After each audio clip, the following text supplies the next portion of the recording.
2024 లేదా 25లో డిగ్రీ లేదా బీటెక్ చదివారా? సాఫ్ట్‌వేర్ జాబ్ కోసం ఎదురు చూస్తున్నారా? అయితే కోడ్ జ్ఞాన్ 100 డేస్ కోర్సులో చేరండి, జాబ్ సాధించండి. నమస్కారం ప్రియా చౌదరి గారు. నమస్తే అమ్మా. వెరీ రీసెంట్ కేస్ నేను చూసింది మీకు చెప్తాను.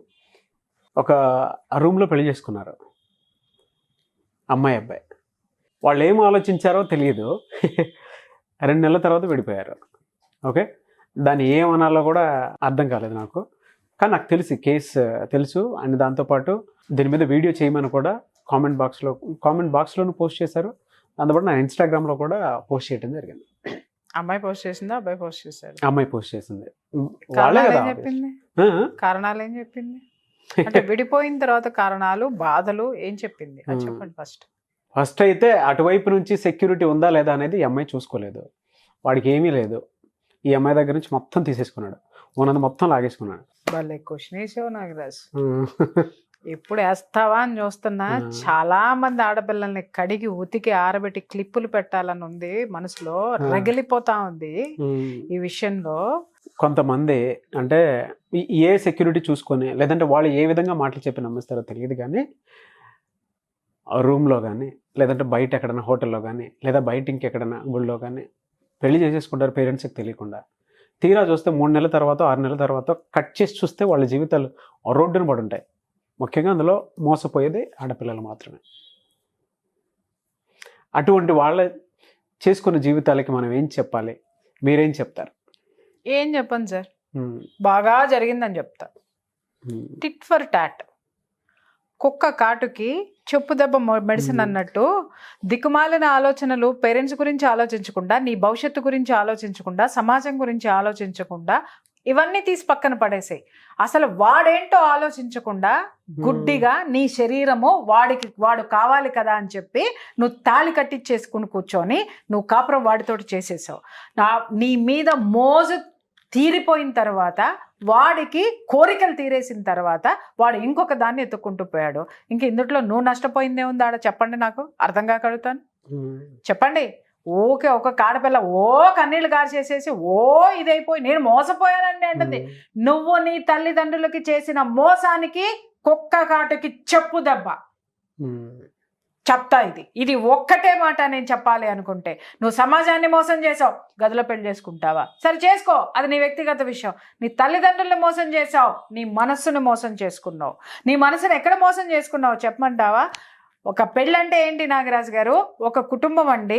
తల్లి, తండ్రి, అత్త, మామ వీళ్ళందరూ ఉండాల్సినటువంటి కుటుంబంతో ఇవన్నీ ఏం ఆలోచించకుండా వాడుంటే చాలు, నేనుంటే చాలు, ఒక బెడ్రూమ్ ఉంటే చాలు, ఒక చాప ఉంటే చాలు అనుకున్నావు నువ్వు. నీకు అదే మిగిల్చి పడిపోయినాడు. నువ్వు ఆ గదే కోరుకున్నావు, గది మిగిల్చాడు. చాప కోరుకున్నావు, లేదా మంచం కోరుకున్నావు, మిగిల్చాడు. దుప్పటి కోరుకున్నావు, మిగిల్చాడు. సుఖం కోరుకున్నావు, ఇచ్చాడు, వెళ్ళిపోయాడు. ఇంకెందుకు ఏడుస్తావు కూర్చుని? సిగ్గు, బుద్ధి, జ్ఞానం లేదా నీకు? లేదు కాబట్టి ఏడుస్తున్నావు నువ్వు ఇట్లాగా. వినరు నాగరాజు గారి ఆడపిల్లలు, చచ్చినా వినరు. నాలంటి వాళ్ళు కూర్చుని చెప్పారనుకోండి,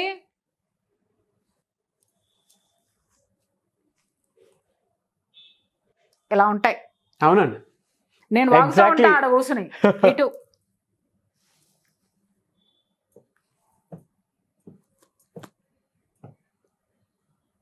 అంతే. నాకు కడుపులో ఇట్లా రగులుతూ ఉంటుంది, ఉడుకుతూ ఉంటుంది. ఎందుకు ఉడుకుతూ ఉంటుంది చెప్పండి? అమ్మ వినట్లేదని కాదు. ఎంతసేపు నేను కొట్టకుండా కూర్చోవాలి? ఎంతసేపు నా ఆవేశాన్ని అణుచుకొని కూర్చోవాలి? నా వల్ల కాదు. ఆ పేరెంట్స్ ఆ పని చేయరు, చేస్తారు కొంతమంది పేరెంట్స్. కానీ నాకెక్కడ కోపం వస్తుందంటే, నా అంశ ఎదురుగుండా కూర్చొని మోసపోయానని ఏడుస్తుంది చూసారా, లేదా నా అంశ ఎదురుగుండా కూర్చొని నేను చేసిందే కరెక్ట్ అని చెప్పి మాట్లాడుతుంది చూసారా, అక్కడ కాలుతుంది సార్ నాకు. ఏం చెయ్యాలో అర్థం కాదు ఒక్కొక్క ఆడపిల్లనైతే మాత్రము. గాడ్స్ గ్రేస్, భగవంతుడు నాకు ఇచ్చినటువంటి ఇది ఏంటి అంటే, ఎలాగో ఒకలాగా వాళ్ళకి జీవిత సత్యాన్ని అయితే మాత్రం బోధపరిచి పంపిస్తాను సార్. గంటని కూర్చోబెట్టి 10 గంటలు లేవకుండా కూర్చున్న రోజులు ఉన్నాయి. ఓకే, కానీ ఆ ఆడపిల్లలో నా పిల్ల కనిపిస్తుంది. వదలొద్దు, ట్రై చేద్దాం, ఇంకా ట్రై చేద్దాం. ఎంత పవర్ నేను విశ్వాన్ని అడుగుతానో నేను చెప్పలేను. ఆ అమ్మాయి మోసపోతుంది, ఆ అమ్మాయి తను తాను సమర్థించుకుంటుంది. ఆ అమ్మాయికి తెలియచెప్పాలి అని అంటే ఎలా తెలియచెప్తే నాకు శక్తి వస్తుందో ఆ శక్తిని ఇవ్వండి అని. ఓ పక్క తల్లి నేనే సార్ ఎందుకు ఏ విధంగానూ సంబంధం లేనటువంటి ఒక ఆడదాన్ని, ఒక ఆడ మనిషిని నేనే ఇంత ఫీల్ అవుతుంటే తల్లిదండ్రుల జీవితం ఏంటి సార్? వాళ్ళ మనసు ఏంటి సార్? వాళ్ళ బంధువుల సంగతి ఏంటి సార్? చెప్పండి.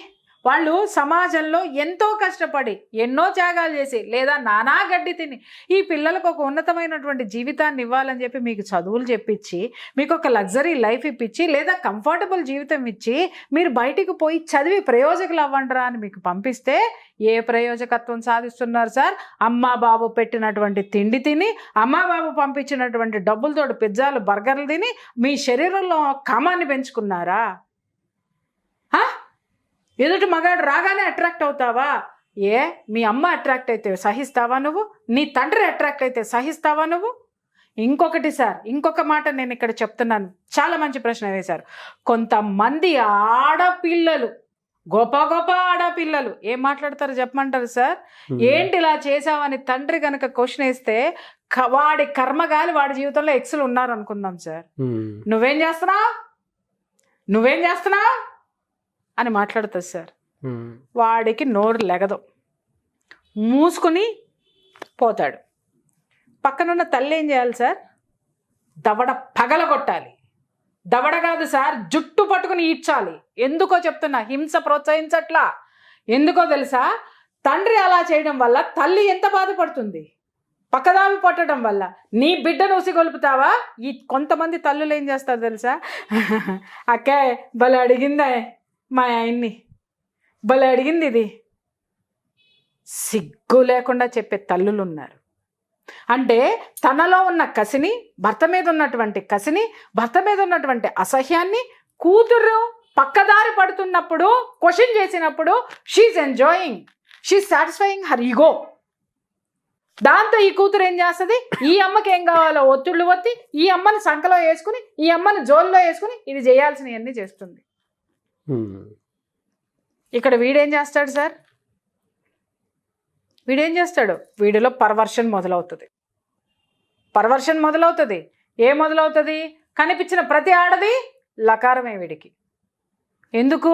ఇక్కడ బాగు చేసుకోలేకపోతున్నాడు కదా, అందుకోసం అని చెప్పి వీడి దగ్గరకు వచ్చిన ప్రతి ఆడది ఎంత దరిద్రమో ఆ దరిద్రాన్నంతా కూతుర్ని దాంట్లో చూస్తాడు అనమాట. కూతుర్ని తిట్టలేడు కాబట్టి పరాయి ఆడాళ్ళందరినీ వీడు ఒక గాడికి కట్టేసి ఏ ఒక్క సంసారాన్ని ఉంచడు, వాడి సంసారాన్ని వాడు ఉంచడు. ఈ ఆడపిల్లల మూలంగా ఇలాంటివి కూడా జరుగుతున్నాయి. తల్లి చెప్పాల్సిందేంటి? పిల్లలకు కూడా నేను చెప్తున్నాను, నీ పేరెంట్స్ సరిగ్గా లేరని క్వశ్చన్ చేసే హక్కు నీకెక్కడుంది? నువ్వు సరిగ్గా ఉండి క్వశ్చన్ చేయి.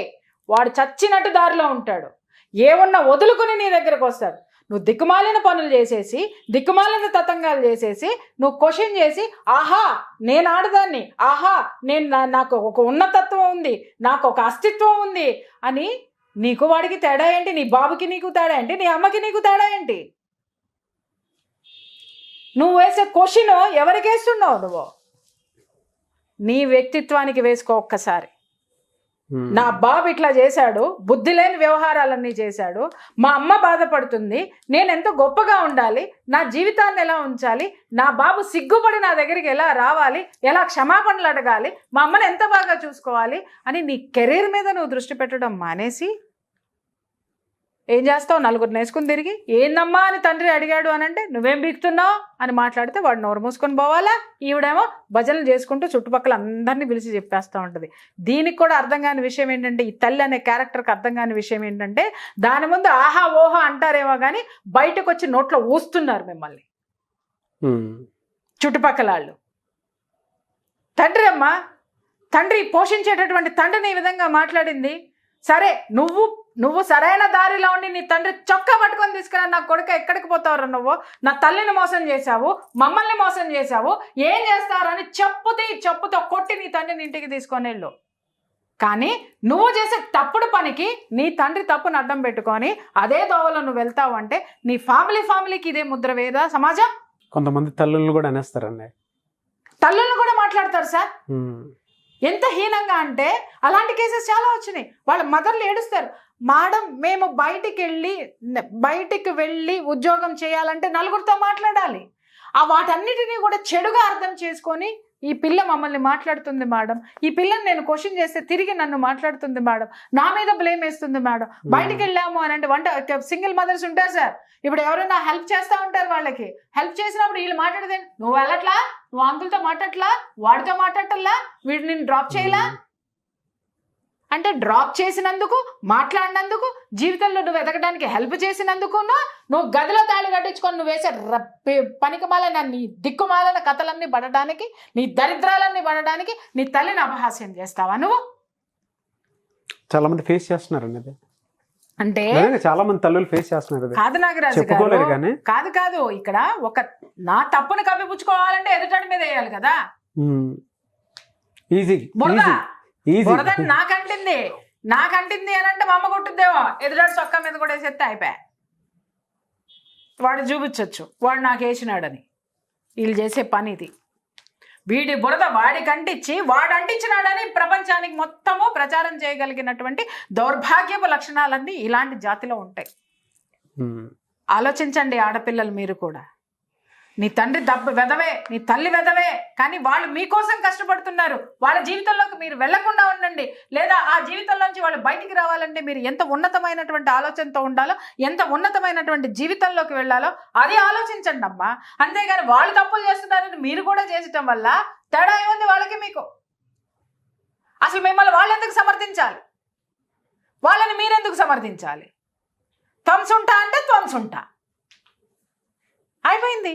మరి గదుల్లో పెళ్ళిళ్ళు కాక ఏడవుతాయి నాగరాజు గారు? ఎక్కడవుతాయి? లేదు. నిజంగా మీరు అన్నట్టు ఏ అమాయకత్వ వైఫ్ అండ్ హస్బెండ్ అన్న ఉన్నారనుకుందాం, ఈ దాష్టీకం చేసింది అనుకుందాం, ఏందమ్మా అని అడిగితే నా నిర్ణయం నేను తీసుకున్నా, మీకు ఇష్టమైతే రండి, లేకపోతే మానేయండి. అవునండి, నిజంగానే అటువంటి కేసెస్ చూస్తూ ఉంటాం రెగ్యులర్ లైఫ్లో.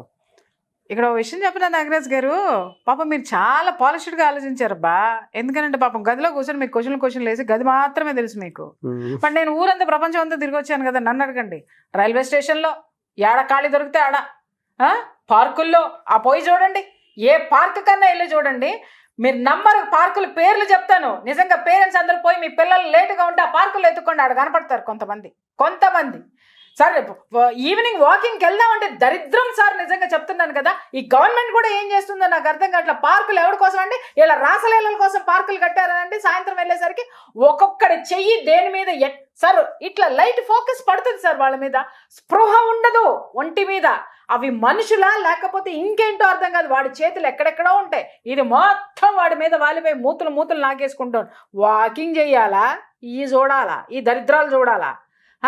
నా సంసారం అనేది 4 గోడల మధ్య జరుగుతుంది. మీరు 4 గదుల మధ్య జరిగి మోసపోయింది చెప్పారు. 4 దిక్కుల మధ్య జరిగే దిక్కుమాలిన వ్యవహారాలు కూడా ఇవేనండి. ఈరోజు వెళ్ళండి, పార్కులకు వెళ్ళండి, సాయంత్రం 6 అయ్యేసరికి మూతులు నాకేసుకుంటూ ఉంటారు. వీళ్ళ కక్కుర్తి తగలయ్యా, వీళ్ళ కక్కుర్తి మండిపోను. ఎంత అసహ్యం వేస్తుందంటేనండి, ఒక్క విషయం నేను చెప్తున్నా, అందరు తల్లులు తెలుసుకోండి, అందరు తల్లులు ఎంక్వైరీ పెట్టండి మీ పిల్లల మీద, ఏం పర్వాలేదు, డ్రైవ్ పెట్టండి, తల్లులు తండ్రులు అందరూ కలిసి కూడాను. ఎంత దారిద్ర్యం చేస్తున్నారో పార్కుల్లోనూ, రైల్వే స్టేషన్లోనూ. తర్వాత మనం చూసాం కదా, బీచ్లకు వెళ్ళిపోతారు. నాకు అర్థం కాక అడుగుతానండి, ఏకాంతవాసం దేనికండి? శరీరాలకు కాకపోతే ఇంకా దేనికండి? అక్కడ మానభంగాలు వేరేవాడు వచ్చి చేస్తున్నాడు, వీడు చేయాల్సిన పని. వాడికి అదే కావాలి కదా. నీకు కావాల్సింది ఇంకొకటి రెడీగా ఉన్నాడు, పొంచి ఉన్న ప్రమాదాలు ఎందుకు జరుగుతున్నాయి సార్? ఈ దరిద్రాల మూలంగా కాదా? ఎంత చండాలమైన వ్యవహారాలు అంటే, విజ్ఞానం నేర్చుకోండి అని విద్య కోసం పంపిస్తే ఆ జ్ఞానంలో పడిపోయి దునియా మొత్తాన్ని నాశనం చేస్తున్నారా వీళ్ళు? పార్కుల్లో వీళ్ళే, రైల్వే స్టేషన్లో వీళ్ళే, ఎక్కడ చూడండి సార్, పాడుపడిపోయిన ప్లేసుల్లోకి పోండి సార్, అక్కడ కూడా వీళ్ళే ఉంటారు. మీరు ఎందుకు వెళ్ళారని మీరు అడుగుతారేమో. నా బొంత పోయే జర్నీలో ఏదో 1.25 లక్షలు వస్తాయి కదా. ఎవరిలో ప్యూరిటీ లేదు, ఎవడి లవ్వే కాదు అసలు. ఇది లవ్ అంటే ఇదే కాదు అనే ఒక నిర్ణయానికి వచ్చేసా. మీరంటున్నారు ఆ రోజు నుంచి ఈ రోజు వరకు కూడా ఖాళీ ప్రదేశాలు, ఖాళీ జోన్లు, ఖాళీ రైలు పెట్టెలు, ఖాళీ బస్సులు, బీచ్లు, రైల్వే స్టేషన్లు, పార్కులు, ఇంకా చెప్పాలంటే ఇంకే దరిద్రాలు ఉన్నాయో మనం వెళ్ళలేదు కాబట్టి. ఇక్కడ ప్రేమ అనేది ఒక్క దానికి, కోరిక అనేటటువంటి పదానికి ప్రేమ అనేటటువంటి 2 అక్షరాలు జోడించి దాన్ని మిస్యూజ్ చేసుకుంటున్నారు అనేది ఇక్కడ వాస్తవం. నేను మోసపోయానండి అని ఎందుకు మాట్లాడతారు? ఒక 3 రోజుల కిందటో, ఒక వారం రోజుల కిందటో నాకు ఒక ఫోన్ కాల్ వచ్చింది. ద గ్రేట్ ఫోన్ పంపించింది కూడా తమరే. అది మొత్తం విన్న తర్వాత 100% అమ్మాయిది తప్పుంది. ఉన్న తర్వాత ఆమె విపరీతంగా ఆ అమ్మాయి నన్ను డిస్టర్బ్ చేస్తుంది. ఎందుకంటే మార్నింగ్ లెగిస్తే నా జీవితం ఒక షెడ్యూల్ ప్రకారం నడుస్తూ ఉంటుంది సార్. నేను ఒకరికి టైం ఇచ్చానంటే ఆ టైంకి కరెక్ట్గా నేను వాళ్ళ కోసం టైం స్పెండ్ చేస్తా. గంటనిచ్చి 6 గంటలు ఇచ్చింది ఉంది, 6 గంటలు అని చెప్పి 2 గంటల్లో ముగించి పంపించేసినవి కూడా ఉన్నాయి. బట్ నా షెడ్యూల్ నాకు ఉంటుంది. విపరీతంగా ఇది చేస్తుంది. ఇక్కడ ఏంటి అనంటే ఆ కోరిక అనేటటువంటి ద్రవం ఏదైతే మన శరీరంలో వస్తుందో అది తగ్గడానికి, ఆ యొక్క ద్రవాలు తగ్గడానికి కొంత టైం పడుతుంది. 3 ఏళ్ళో 2 ఏళ్ళో 6 నెలలో పడుతుంది. ఆ ఉధృతి తగ్గనివ్వండి, అప్పుడు మాట్లాడుకుందాం. వాడు నీకెంత గొప్పవాడు, నువ్వు వాడికి ఎంత గొప్పదానివో. అర్థమైందా సార్? ఇప్పుడు నేను మాట్లాడింది ఎందుకు మాట్లాడాను? అందుకే నేను గ్యాప్ ఇస్తా. వచ్చేయండి నేను తలుపులు తీయను. మేడం ఇక్కడ అది అని. అవునమ్మా, ఒక వారం తర్వాత మాట్లాడదాం, 10 రోజుల తర్వాత మాట్లాడదాం. ఎందుకు గ్యాప్ ఇస్తానంటే ఈ ఎమోషను వారం తర్వాత కూడా ఉంటే అప్పుడు కూడా ఇంకొకటి చెప్పి, ఇంకొక ఎక్సర్సైజ్ చెప్పి ఇంకా టైం ఇస్తా. అప్పుడు కూడా క్యారీ అయిందా అప్పుడు చూస్తా ఇది ఎంతవరకు జెన్యూను, ఇది ఎంతవరకు వాడుకుంటున్నారు, ఇది ఏంటి, అప్పుడు పీకుతా క్లాస్. లేదు అప్పుడు చర్యలోకి దిగుతా. ఇది ప్రొసీజర్. కౌన్సిలింగ్ అంటే కూర్చోబెట్టి క్లాసులు పీకేసి ఫీజులు కట్టించేసుకుని నా కౌన్సిలింగ్ అయితే అలా ఉండదు, నేను చెయ్యను. మీరన్నట్టు శరీరము, ఆ శరీరంలో ఉన్నటువంటి కోరిక వాడిపోయిన తర్వాత కానీ అర్థమై చావదు దీనికి. అప్పుడు కనపడితే వాడు అమ్మ బాబా ఎక్కడ ఉన్నాడో తెలీదు, వాడు ఎక్కడ ఉన్నాడో తెలీదు, వాడంతా సూపర్ డూపర్ హీరోనో అప్పుడు కానీ తెలిసి రాదు. వాళ్ళ అమ్మ నాన్న దీన్ని చీడ పురుగుని తీసినట్టు తీసి పడేస్తారు. ఎందుకంటే నువ్వు వాళ్ళ అమ్మ నాన్నకి విలువ ఇవ్వలే, సమాజానికి విలువ ఇవ్వలే, నీ తల్లిదండ్రులకి విలువ ఇవ్వాల. ముఖ్యంగా మగ పిల్లల యొక్క తల్లిదండ్రులు మీకెందుకు విలువ ఇవ్వరో నేను చెప్తున్నాను వినండి అమ్మా. వాళ్ళు మీ తల్లిదండ్రులకి విలువ ఇవ్వకుండా, వాళ్ళని కేర్ చేయకుండా మీరు ఇంత బ్లంట్గా బయటకు వచ్చేసినందుకు మీ మీద గౌరవం ఉండదు. వాళ్ళనే గౌరవించిన వాళ్ళు రేపొద్దున వీళ్ళని ఎలా చూస్తారు మీరు? ఆ భయం వాళ్ళల్లో ఉంటుంది. ఒక చిన్న దాన్ని ఏమంటారు, చిన్నతనం ఉంటుంది వీళ్ళ మీద, చిన్న చూపు ఉంటుంది వీళ్ళ మీద. కాబట్టి గౌరవం అనేది డెఫినెట్గా ఉండదు. కాబట్టి మీరు ప్రేమించుకున్నారా, ఏమించుకున్నారో మించకుండా, ఇట్లాంటి దరిద్రాల జోలికి పోకుండా దయచేసి ఒక స్థాయికి వచ్చి నలుగురు సమక్షంలో, 4 దిక్కుల మధ్య, నలుగురు సమక్షంలో 4 మంత్రాల నడుమ, లేదు 4 అక్షింతలు ఎంచుకొని పెళ్లి చేసుకోండి. మీ ప్రేమ నిజమైనప్పుడు, మీ పెళ్లి నిజమైనప్పుడు 4 గోడలు ఎందుకండి? ఎందుకంత దొంగతనంగా చేసుకుంటున్నారు అంటే కారణాలు ఉన్నాయి కదా వెనక. ఆ కారణాలన్నింటినీ కరెక్ట్ చేసుకుని 4 దిక్కుల మధ్య చేసుకోండి, దిక్కుమాలిన చోట చేసుకోకండి. మీరు చెప్పినట్లు నలుగురితో కలిసి వేద మంత్రాల సాక్షిగా పెళ్లి చేసుకొని మళ్ళీ మనం చెప్పొద్దు 4 దిక్కుల మధ్య చేసుకోండి అన్న, దిక్కుమాలిన పెళ్లిళ్ళు చేసుకోవద్దు అని చెప్పాను. అది అంతే. వేద మంత్రాల మధ్య చేసుకుంటారో, రిసెప్షన్ లో చేసుకుంటారో, చర్చిలో చేసుకుంటారో, లేకపోతే ఇంకొక చోట చేసుకుంటారో, ఇంకో చోట, ఇట్ ఈస్ యువర్స్. దిక్కుమాలిన గదుల్లో చేసుకోకండి సార్. 4 దిక్కుల మధ్య చేసుకుంటే, నలుగురు సమక్షంలో 4 దిక్కుల మధ్య చేసుకోండి. ఆ నలుగురు ఎవరు అయి ఉండాలి? మీ తల్లిదండ్రులు, వాళ్ళ తల్లిదండ్రులు. Thank you so much Priya Chowdary garu. Thank you అమ్మా. చూసారు కదండి వీడియో. ఈ వీడియోపై మీ అభిప్రాయాన్ని కామెంట్ రూపంలో తెలియచేయండి. అండ్ మీరు కనుక అభ్యంతరం లేదు, మాకే ప్రాబ్లం లేదు, మేము సింగిల్ లైఫ్ లీడ్ చేస్తున్నాం, బయటపడాలనుకుంటున్నాము అనేటువంటి ఆలోచన ఉండి మా మిథునం ప్రోగ్రాంలో మీరు పార్టిసిపేట్ చేయాలి అనుకుంటే స్క్రీన్ మీద కనిపిస్తున్నటువంటి మెయిల్ ఐడికి మీరు మెయిల్ చేయొచ్చు. అభ్యంతరం లేదు అనుకుంటే, కొంతమంది మీ చుట్టుపక్కలే ఇన్స్పైరింగ్ జీవితాలు చాలా ఉంటాయి, వాళ్ళని కెమెరా ముందు చూపించినా కూడా చాలామంది జీవితాలు బాగుపడతాయండి, దయచేసి వాళ్ళని కాంటాక్ట్ అవ్వండి అని మీరు చెప్పినా కూడా, అటువంటి పేరు ఎవరన్నా ఉంటే మేము కాంటాక్ట్ అయినా సరే వాళ్ళతోటి ఒక ఇన్స్పైరింగ్ వీడియో చేస్తాము, 10 మందికి ఉపయోగపడే విధంగా దాన్ని చూపించగలుగుతాము. దయచేసి అటువంటి ఏమైనా ఉంటే మిథునం పార్టిసిపెంట్స్ అని మెయిల్ ఐడి కనిపిస్తుంది, దానికి మీరు సెండ్ చేయొచ్చు. లేదు అనుకుంటే మిస్టర్ నాగ్ అఫీషియల్ అని నా ఇన్స్టాగ్రామ్ ఐడి ఉంది, దానికి మీరు సెండ్ చేసినా సరే పర్వాలేదు, డీటెయిల్స్ కానీ. లేదా మీరే పార్టిసిపెంట్గా మీరు రావాలి అనుకుంటే మిథునం ప్రోగ్రాంలో కూర్చొని మీ త్రూ ఏదైనా ఐడియాస్ కానీ, విషయాలు కానీ సజెస్ట్ చేయాలి అనుకుంటే డైరెక్ట్గా రావచ్చు. మిస్టర్ నాగ్ అఫీషియల్ నా ఇన్స్టాగ్రామ్ ఐడి ఉంది, దాన్ని మీరు ఫాలో అవ్వండి. అండ్ దానికి సంబంధించిన అప్డేట్స్ మీకు ఏది కావాలనుకున్నా ఖచ్చితంగా పంపిస్తాము. అండ్ ప్రియా చౌదరి గారితో కౌన్సిలింగ్ కావాలనుకున్నా సరే అది ఎంటర్ప్రెన్యూర్షిప్ మీద, ముఖ్యంగా మహిళలకు సంబంధించినటువంటి ఎంటర్ప్రెన్యూర్షిప్ మీద, అండ్ దాంతోపాటు మహిళలు చేసుకునేటువంటి బిజినెసెస్ ఏవైతే ఉంటాయో వాటికి సంబంధించిన ఐడియాస్ మీద కానీ, లేదా మీ ఇంటిని చక్కదిద్ది పెట్టుకోవడానికి సో ఇంట్లో జరిగేటువంటి చిన్న చిన్న అనర్థాల నుంచి బయటపడి కౌన్సిలింగ్ లాంటివి తీసుకోవాలనుకున్నా సరే, అండ్ మీ పిల్లలు చేసేటువంటి అంటే మీకు తెలియకుండా జరుగుతున్నటువంటి మిమ్మల్ని మోసం చేసేటువంటి అకృత్యాలు ఏమైనా ఉన్నాయి, వాటి నుంచి కూడా మా పిల్లల్ని బయటకు తీసుకురావాలి అని అనుకునేటువంటి వాళ్ళు ఎవరైనా సరే ప్రియా చౌదరి గారిని కలవాలి అనుకుంటే స్క్రీన్ మీద కనిపిస్తున్న నెంబర్కి మీరు వెంటనే సంప్రదించవచ్చు. లేదు online offline classes every week ఉంటాయి, సో మీరు కనుక అటెండ్ అవ్వాలి అనుకుంటే వాటిలో కూడా అటెండ్ అవ్వచ్చు. అండ్ అందులో కూడా ఆన్లైన్ ఆఫ్లైన్తో పాటు వర్క్షాప్స్ కండక్ట్ చేస్తూ ఉంటారు. అండ్ అపార్ట్మెంట్స్ వాటికి సంబంధించినటువంటి వాళ్ళు మెడిటేషన్ లాంటివి కావాలనుకుంటున్నారు, సో వాటిని కూడా మీరు అటెండ్ అవ్వాలి అనుకుంటే స్క్రీన్ మీద కనిపిస్తున్న నెంబర్కి సంప్రదించండి. ఈ వీడియో లైక్ చేయండి, షేర్ మాత్రం తప్పకుండా చేయండి. ఇలాంటి మరిన్ని వీడియోస్ కోసం మా ఛానల్ ఫాలో అవ్వండి. Thank you.